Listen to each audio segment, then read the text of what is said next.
بسم اللہ الرحمن الرحیم، السلام علیکم ورحمۃ اللہ وبرکاتہ۔ اور خاص طور سے میری دینی بہنیں، چونکہ ہماری دینی بہنوں کے متعلق یہ آج کا ہمارا ٹاپک ہے، اس لیے ہو سکتا ہے وہ بھی سن رہی ہوں۔ اگر مرد سن رہے ہو تو اپنے گھر کی عورتوں کو اس کو سمجھائیں، جو اپنی محرم خواتین ہیں ان کو یہ بات بتائیں۔ بلکہ عورتوں کو چاہیے کہ اپنے مردوں سے دین کے اوتھنٹک مسائل خوب سیکھنے کی، معلوم کرنے کی کوشش کریں۔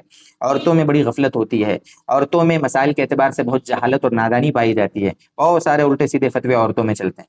بہرحال، تو یہ جو آخر میں رمضان کا جو آخر عشرہ ہوتا ہے، شب قدر ہوتی ہے، طاق راتیں ہوتی ہے، ان میں بہت سی ہماری دینی بہنیں ناپاکی کے دور سے گزر رہی ہوتی ہیں۔ حیض کے ایام ہوتے ہیں، مخصوص ایام چل رہے ہوتے ہیں، تو کیا کریں؟ تو یہ تو مسئلہ آپ کو معلوم ہے کہ ناپاکی کے دنوں میں نماز نہیں پڑھنا ہے، روزہ نہیں رکھنا ہے، قرآن کریم کی تلاوت نہیں کر سکتی، ہم قرآن کو چھو نہیں سکتی، ٹھیک ہے، اتنا تو پتہ ہوتا ہے۔ تو ہمیں ایسا کیا ہے جو کر سکتی ہیں؟ ہم یہ طاق راتوں میں یا شب قدر میں کیا ایسی عبادتیں جو ہم کر سکتی ہیں؟ تو اس کے لیے میں نے یہاں پر 7 چیزیں نوٹ کی ہیں۔ خاص طور سے ہمیں شب قدر میں اور طاق راتوں میں ان کا اہتمام کرنا چاہیے۔ ہمیں محروم نہیں سمجھنا چاہیے اپنے آپ کو، چھوٹا دل نہیں کرنا چاہیے کہ میں تو محروم ہوں، میرا کیا ہوگا، مجھے ثواب ملے گا کہ نہیں ملے گا، ایسا کچھ نہیں ہے۔ اس میں سب سے پہلی چیز ہے استغفار۔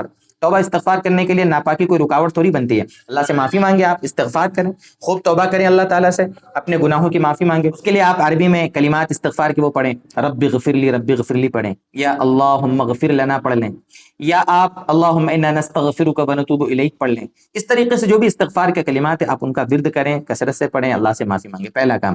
دوسرا کام ہے تلاوت سننا۔ قرآن کریم کی تلاوت سن سکتی ہیں آپ، پڑھ نہیں سکتی تو کیا ہوا، سن سکتی ہیں۔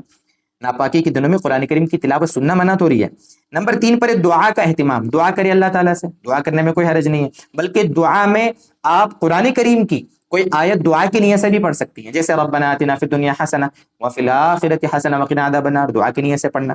نمبر 4 درود شریف کا اہتمام۔ ناپاکی میں درود شریف رکاوٹ تھوڑی بنتا، آپ درود شریف پڑھ سکتے ہیں، کوئی مسئلہ نہیں ہے۔ نمبر 5 پر ہے تیسرا کلمہ، سبحان اللہ والحمد للہ ولا الہ الا اللہ واللہ اکبر ولا حول ولا قوت الا باللہ العلی العظیم۔ بڑی برکت ہے، کہ کلمے کے بڑے بڑے فائدے ہیں، تو آپ تیسرا کلمہ پڑھیں۔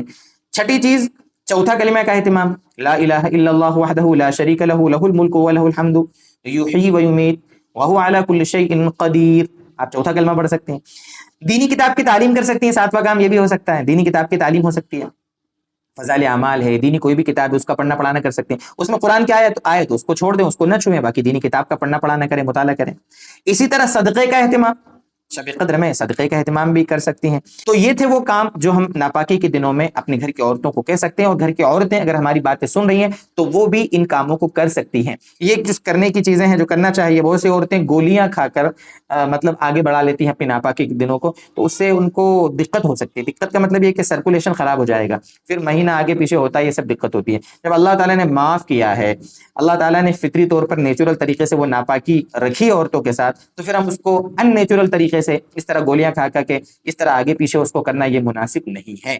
اللہ تعالیٰ ہمیں توفیق دے، سمجھ دے۔ والسلام علیکم ورحمۃ اللہ وبرکاتہ۔